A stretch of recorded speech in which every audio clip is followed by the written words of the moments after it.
Terus berkaryalah di tengah-tengah kami pada saat pagi menjelang siang ini. Terima kasih Tuhan. Siapkan hati kami untuk dia mendengar firman-Mu dalam nama Tuhan Yesus Kristus. Haleluya. Siap mendengar firman, sama-sama katakan amin.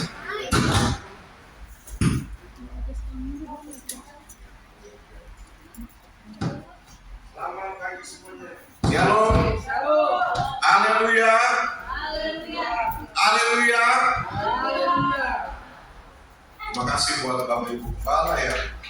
Izinkan saya berdiri pada saat ini di tempat ini GPD Kasih Karunia. Puji Tuhan. Saya hamba Tuhan, nama saya Mimpi Lubempo. Saya melayani, kita jauh dari sini, Rorotan, sudah Cilincing. Ya, Provinsi dan satu lagi di Kiri. Ya, jauh paling perjalanan kalau ngebut 10 menit atau 15 menit lah. Ya, gitu kan. Istri 1, anak 4.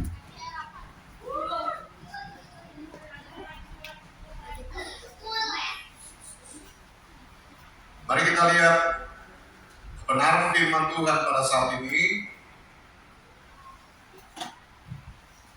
Ya, puji Tuhan. Saya jemput kita beri bersama-sama untuk pembacaan pertama ini. Ibrani pasal 13. Ibrani 13. Ayat yang ke-8 saya jemput kita berdiri. Ya. Anak-anak mungkin bisa duduk manis, tidak bolak-balik dan jalan-jalan. Ya. Ibrani 13 ayat 8. Mari kita lihat satu ayat pendahuluan ini. Baca sama-sama. Yang sudah dapat katakan amin. Ya. Ibrani 13 ayat yang ke-8 kita baca sama-sama. 2, 3. Yesus Kristus tetap sama baik kemarin maupun hari ini dan sampai selama-lamanya. Amin. Silakan dulu. Puji Tuhan. Haleluya. Alkitab berkata bahwa Tuhan Yesus Kristus tetap sama. Amin.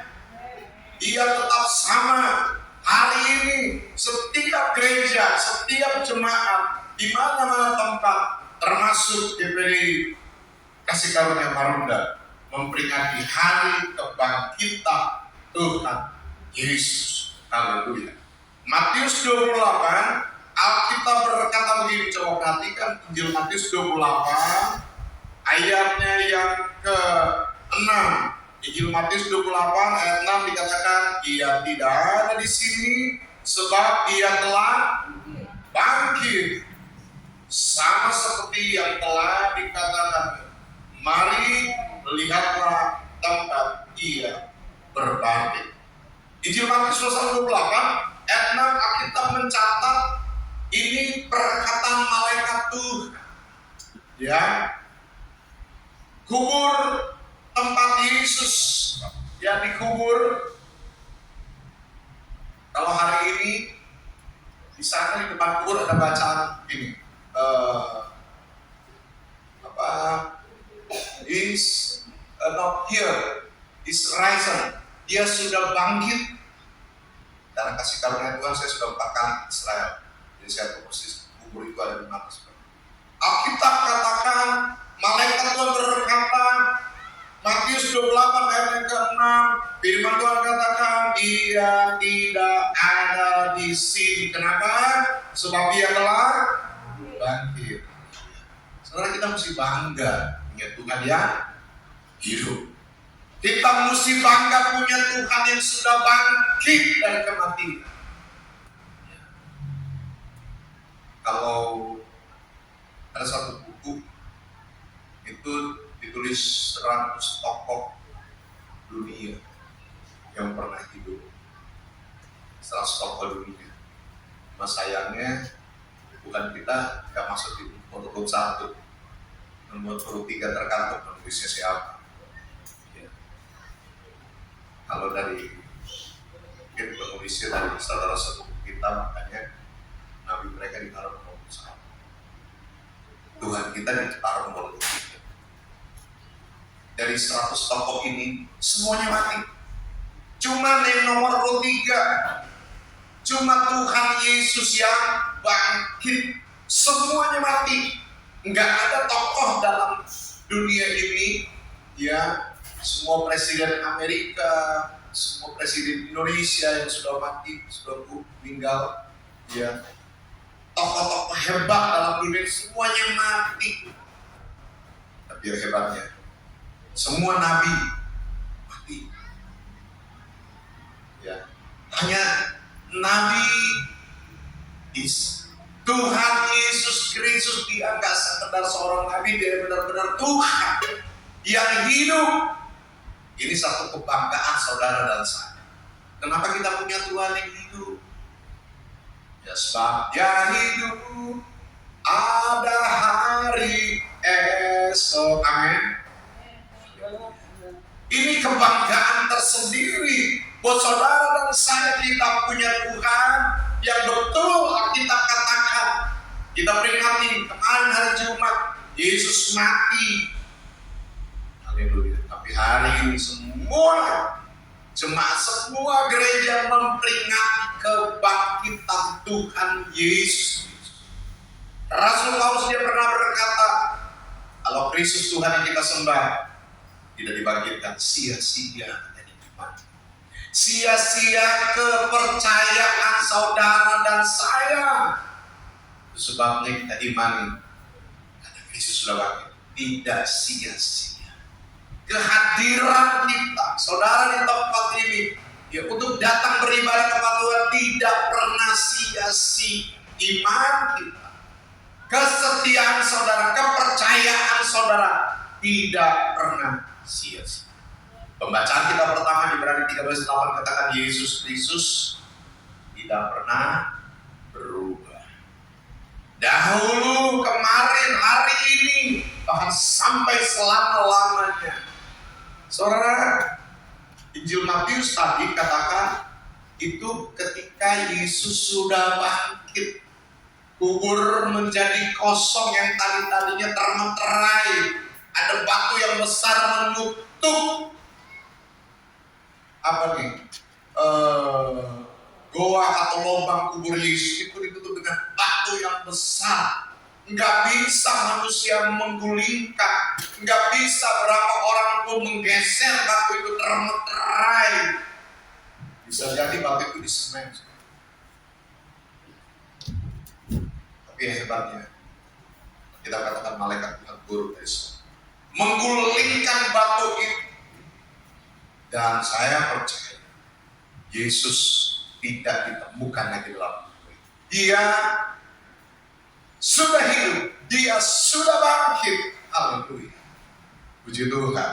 Saudara, ketika Yesus, Alkitab berkata, ketika Yesus sebelum mati, ya, ketika Yesus sementara ada di Taman Getsemani, perhatikan baik-baik, bersama dengan 3 orang murid, 3 murid yang dekat dengan Yesus, Simon Petrus, Yakobus, Yohanes.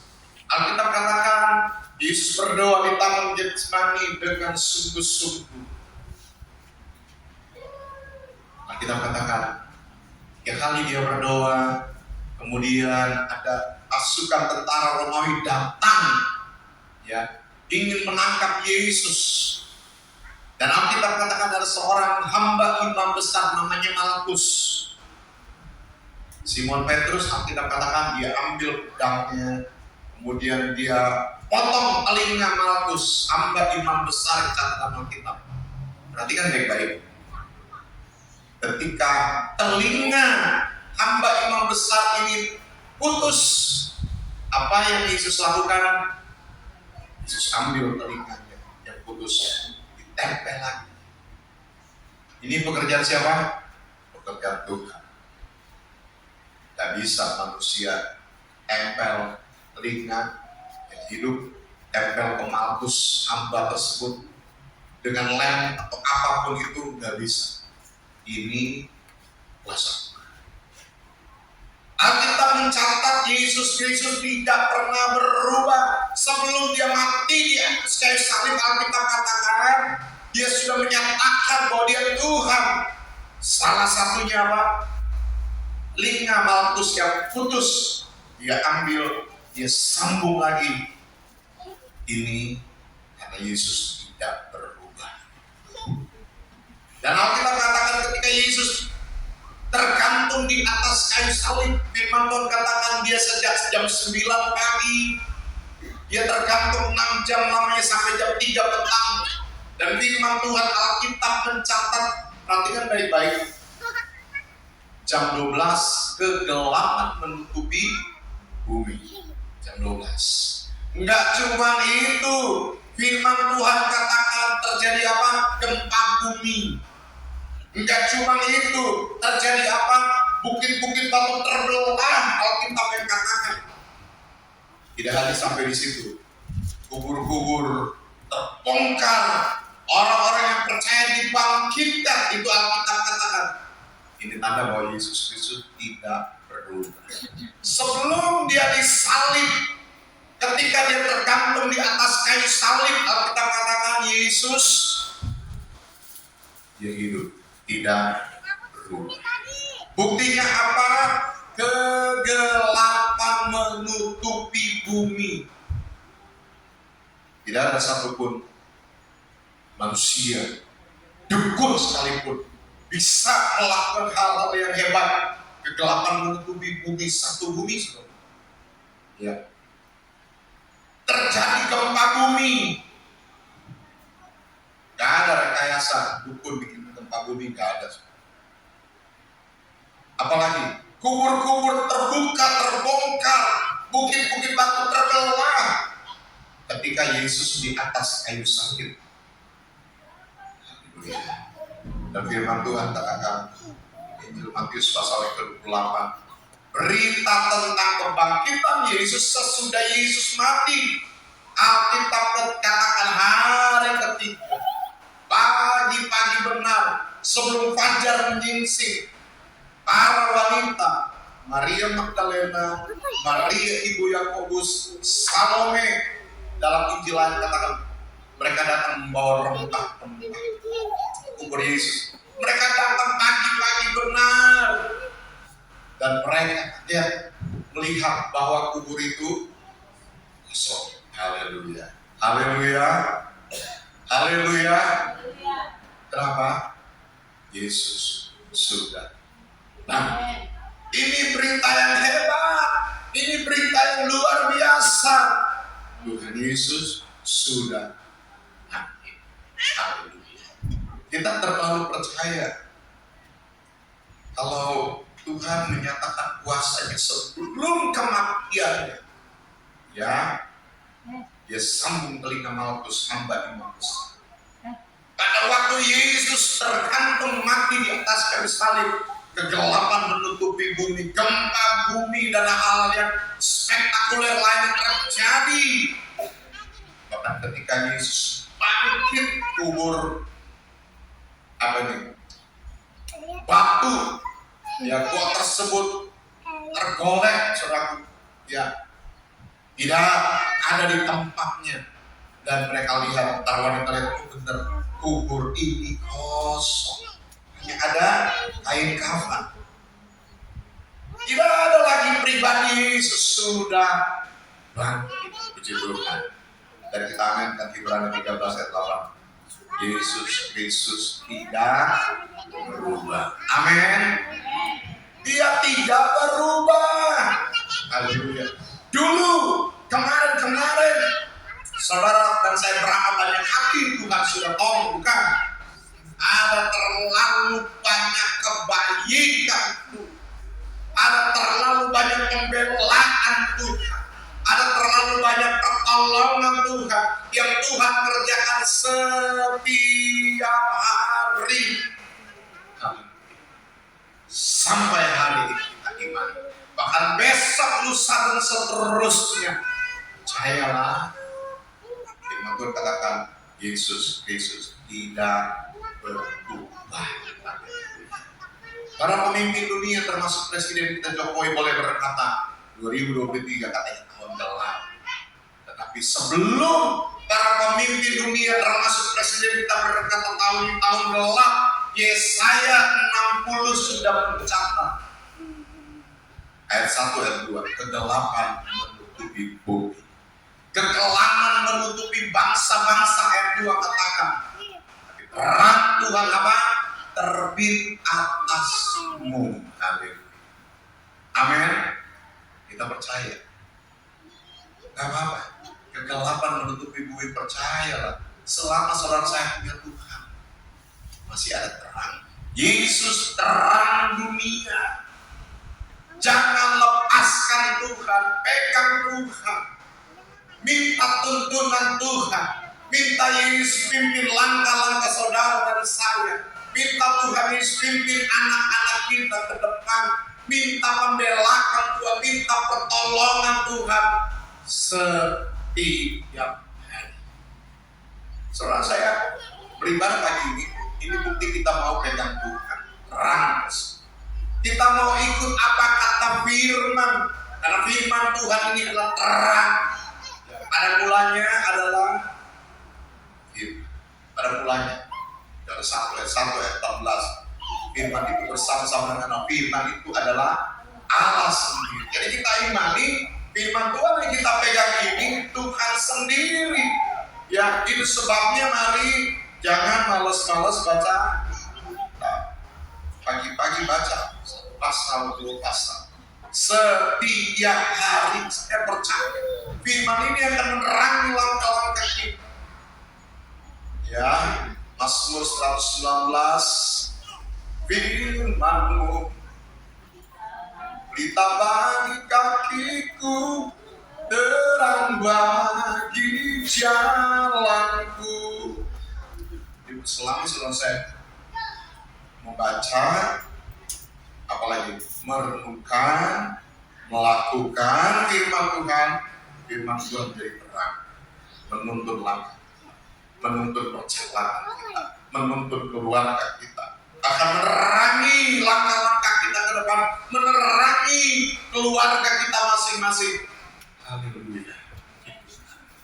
Kita bersyukur ya Tuhan Yesus yang sudah bangkit, yang menjadi terang, yang menuntun setiap perjalanan saudara dan saya. Saya ingat persis satu saat anak saya nomor 1, Asia namanya, dia lulus SMA, dia tanya begini ke saya, Pak, aku mau apa katanya dia. Maksudnya saya ngerti, mau nganggur, mau khusus, mau kerja, mau kuliah. Tapi kali itu saya nggak punya jawaban. Saya cuma bilang begini, berdoa. Anak saya bilang, Kak berdoa ya. Kemudian berapa hari kemudian dia tanya lagi ke saya, Pak, tuh mama tanya katanya gimana? Mau apa kerja atau apa? Dia bilang Kak berdoa. Dan benar saudaraku, saya ingat persis. Tidak lama sesudah itu dia sempat diterima kerja di salah satu perusahaan apa ya, factory toklet, ya. Dan dia bukan jadi apa sih bagian pramudiakan, tapi langsung jadi staff di situ di office-nya, ya. Dan ternyata yang jadi staff itu boleh tinggal di dalam. Ya, kalau yang lainnya harus tinggal di luar, gitu. Kalau anak saya bisa tinggal ada semacam mes, gitu ya. Dan ternyata semua yang staff itu orang Chinese semua. Teman saya bukan Chinese, gitu ya. Jadi puji Tuhan, berjalannya waktu dia baru kerja 1 bulan. Seorang ketua yayasan di Jakarta, dia telepon saya, orang Katolik, ya, nggak ada hubungan famili dengan saya, dia orang Jawa. Dia telepon saya, dia tanya begini, Pak Pendeta, anaknya mau kuliah nggak? Saya bilang, pasti mau lah Pak. Ya, saya tanya ke anak saya, Isia kamu kuliah nggak? Oh, mau Pak, gitu ya. Oke, saya kasih jawaban ke Bapak yang ini, dia ketua satu yayasan di Jakarta. Dan benar saudara, ya saya dipanggil ke Jalan Jenderal Sudirman Jakarta, dan di salah satu gedung itu dia salah satu komisaris, gitu ya, perusahaan tersebut, dan dia ketua yayasan di yayasan mereka ini. Yayasannya ini gabungan, gitu ya, yayasan Kristen dan Katolik, tapi dia Katolik. Saya diundang di lantai 24 di Jalan Jenderal Sudirman di gedung itu, dan serah terima langsung. Secara simbolis ada bacaannya, apa ya? Bacaannya beasiswa gitu ya. Beasiswa untuk kuliah kira-kira atas nama anak saya Keisha Grace Lumempo. Dan mulai saat itu sampai sekarang anak saya ini mau masuk semester 8. Itu kan kasih hati. Saya sebagai orang tua nggak bisa ya, namanya hamba Tuhan, hidup karena ayat firman Tuhan ya, gajinya 30 hari 31 hari, tapi saya melihat bagaimana Tuhan yang Alkitab katakan Yesus Kristus tidak pernah berubah. Jadi itu Tuhan nyatakan bagi anak kami. Dan kuliah hari ini lumayan, saya tahu anak saya bisa kalau kuliah di Gunadarma itu karena anugerah, itu karena kebaikan, itu karena kasih kuasa Tuhan yang tidak berubah. Ibrani 13 ayat 8. Itu karena Yesus Tuhan yang saudara yang saya sembah sudah bangkit. Itu tanda dia hidup dan berkuasa. Haleluya, haleluya. Tuhan, kita mesti bangga punya Yesus yang bangkit dari kematian. Kita mesti bangga punya Yesus yang hidup. Dunia nggak kebetulan perang Rusia Ukraina, ya nggak kebetulan COVID sekian banyak tahun, 3-4 tahun, ya nggak kebetulan saudaraku, justru berdampak dengan adanya COVID ini. Banyak perusahaan gulung tikar, kolaps, ditutup.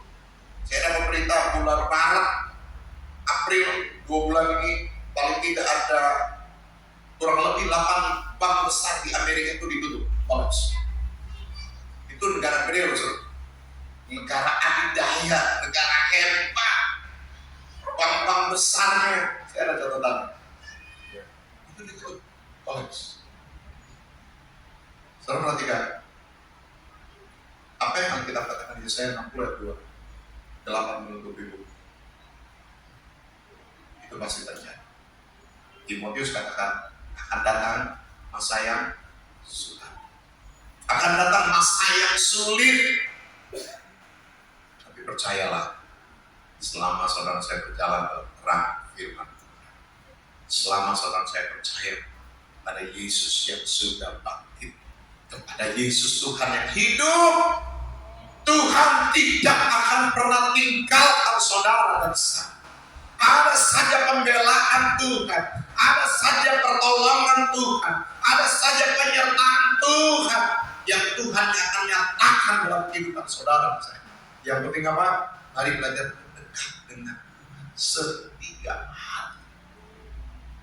Para wanita tadi saya katakan, mereka pagi-pagi benar datang ke kubur.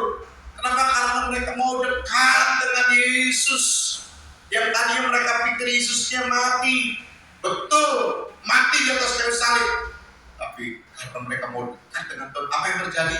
Mereka lihat justru kubur itu kosong, terbuka. Mereka lihat bahwa Yesus tidak ada lagi di situ, sudah bangkit.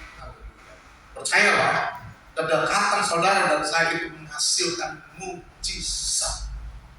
Ketika saudara saya ambil keputusan saya harus dekat dengan Tuhan setiap hari, maka kita akan lihat kebaikan Tuhan akan nyatakan. Kita akan melihat mukjizat Tuhan akan nyatakan dalam hidup saudara. Satu saat saya ingat persis, saya ambil waktu puasa, kali itu puasa dengan hamba Tuhan Pantura di Puncak, saudara ya. Mungkin yang hadir kurang lebih ada 80 orang atau 100. Ya, itu biasa kalau puasa itu, kalau Pantura itu Minggu malam sampai Rabu biasanya. Ya, tidak makan, tidak minum. Dan saya ingat persis kalau puasa Pantura itu ada kelompok-kelompok, 1, 2, 3, 4, 5. Dari pagi kelompok 1 misalnya berdoa Jam 9 sampai jam 10 pagi, kelompok 2 jam 10 sampai jam 11, jadi ganti-gantian setiap kelompok, terus rolling seperti itu. Jadi sampai jam 12 malam, jam 1 pagi, jam 2 pagi itu ruang doanya nggak kosong, ada sampai pagi. Saya ingat persis, mungkin saya dapat giliran doa malam itu jam 9 ke jam 10 kelompok saya. Tapi saya ambil keputusan saya harus dekat dengan Tuhan. Seharusnya kelompok saya selesai jam 10 masuk kamar pada tidur. Ya. Tapi ketika ganti kelompok jam 10 sampai jam 11 malam saya ikutan. Jam 11 sampai 12 sudah ganti kelompok lain lagi, saya masih ikut duduk di kaki. Jam 12 sampai jam 1 terus saya coba sepanjang malam udah ganti kelompok berapa kali. Sampailah jam 5 pagi kita doa sama-sama. Besok pagi dengan semua hamba Tuhan yang hadir. Saudara, saya percaya sama seperti para wanita, ketika mereka mau mendekat datang kepada Yesus di kubur tersebut dan mereka melihat mujizat terjadi, kuasa Tuhan dinyatakan, kubur itu batunya tidak ada di tempat lagi, sudah terguling, kubur itu sudah kosong. Haleluya. Saya percaya ketika saya mendekat kepada Tuhan di hari-hari, di sepanjang malam itu pulang, saya ingat persis itu bulan Mei awal. Pulang itu gak lama, saudara. Cuma 1 minggu sesudah saya ikut puasa. Saya ingat ada satu anak Tuhan yang bukan GBDI, ya, mereka tinggalnya di Manselu, tapi berjemaat di Kelapa-Gading, bukan GBDI. Tinggalnya daerah Ancoran, ya. Tiba-tiba anak Tuhan ini dia lagi berdoa, seorang bapak dia lagi berdoa. Saya sudah lama gak komunikasi dengan dia, saya gak pernah WhatsApp, SMS, telepon. Ya, tiba-tiba dia waktu berdoa sungguh-sungguh, dia berdoa secara khusyuk. Setelah tiba-tiba dia lihat wajah saya, dia lagi berdoa dia bisa lihat wajah saya. Ya, dia taruh di hatinya dan tiba-tiba dia lihat wajah saya. Dan tanpa berpikir panjang, tanpa ngobrol dulu kali itu dengan istrinya, dia ambil HP-nya, dia langsung transfer banking ke rekening saya. Saya kaget. Kenapa? Dia transfer, bagi saya lumayan gede, 50 juta. Ya. Saat itu saya memang lagi banyak pergumulan, ya, makanya saya ambil waktu puasa puncak dengan tim doa Muhammad Al-Quran. Saya nggak nyangka masuk, tapi nggak ada nama. Ya, saya coba tanya ke teman-teman, beberapa teman hamba Tuhan, nggak usah cari tahu siapa. Bisa sih kalau saya mau print out di bank pasti keluar. Tapi karena teman-teman saya sudah, biar Tuhan sama dia yang tahu. Oke. Berjalan waktu nanti berapa bulan, dia punya adik tinggal di Kanada, saudara. Datang ke Jakarta, saya diundang ketemu di salah satu apartemen di Jenderal Sudirman, apartemen Pavilion namanya, saya masih ingat. Kita ketemuan, kita berdoa, ya. Dia nanya gini, adiknya nanya gini, Pak Pendeta, ada nggak yang transfer ke Pak Pendeta yang nominalnya lumayan gede? Saya pikir kan beberapa bulan lalu kan, oh iya ada. Siapa katanya? Saya nggak tahu. Tapi segala pemberitahuan bahwa itu siapa biasa kan ada ya. Pendeta saya sudah transfer 100.000 atau berapa. Ini kali ini nggak ada puluhan juta, nggak ada berita lah. Dia bilang begini, kakak saya, oh ya, saya langsung ucap terima kasih setelah dikasih tahu. Saudara, kita akan ke firman Tuhan. Yesus Kristus tidak pernah berhenti. Hari ini seluruh dunia memperingati kebangkitan Yesus. Dia Tuhan yang hidup. Dia Tuhan yang sudah bangkit dari kematian. Saat semua dosa kita, pelanggaran kita, Tuhan sudah tanggung di atas Yesus. Semua sakit penyakit kita sudah Tuhan tebus. Tuhan sudah sembuhkan dengan bilur-bilur, dengan kuasa darah Tuhan. Sakit penyakit kita, Alkitab katakan, saya katakan disembuhkan dengan kuasa darah. Saya percaya kalau anaknya saja Bapak berikan dalam kehidupan saudara saya mati di atas kayu salib, saya percaya hal-hal yang lain itu urusan. Mari tetap percaya, ya Tuhan Yesus yang pasti menolong saudara dan saya ke depan. Yang penting mari belajar seperti para wanita, mendekat, dekat dengan Tuhan, cari Tuhan. Mereka pagi-pagi benar masih gelap, saudara. Dulu saya berjemaat di Tanjung Priok, Jakarta Utara, Jalan Gadang. Itu tahun berapa ya? Sebelum saya masuk sekolah kita. Dari tahun 73 saya dengan orang tua sudah berjemaat di sana. Dan biasanya kalau pasca seperti ini, maksudnya kebangkitan seperti ini, jam 4 pagi ada ibadah seperti ya, sama seperti para wanita, mereka pagi-pagi benar, masih subuh, masih gelap, mereka mau mendekat, mereka cari Yesus yang dikubur. Tapi Alkitab katakan mereka mengalami mujizat. Yesus tidak dikubur. Kenapa? Sudah bangkit. Haleluya. Tundukkan kepala kita tenang. Mari pemain musik bisa bantu saya. Terima kasih. Kebenaran-Mu ini akan memerdekakan setiap kami. Firman-Mu ya dan amin. Haleluya. Kami terfirman Ibrani 13:8. Yesus Kristus tidak pernah berubah. Dahulu, hari ini, bahkan sampai selama-lamanya. Haleluya. Haleluya. Yesus. Terima kasih Tuhan. Terima kasih Bapak buat firman-Mu yang kami sudah dengar saat ini Tuhan. Firman-Mu pasti tidak lalu dengan percuma. Firman mendapat tempat di tanah hati kami paling baik. Haleluya. Anak berakar bertumbuh berbuah hingga 100 kali lipat.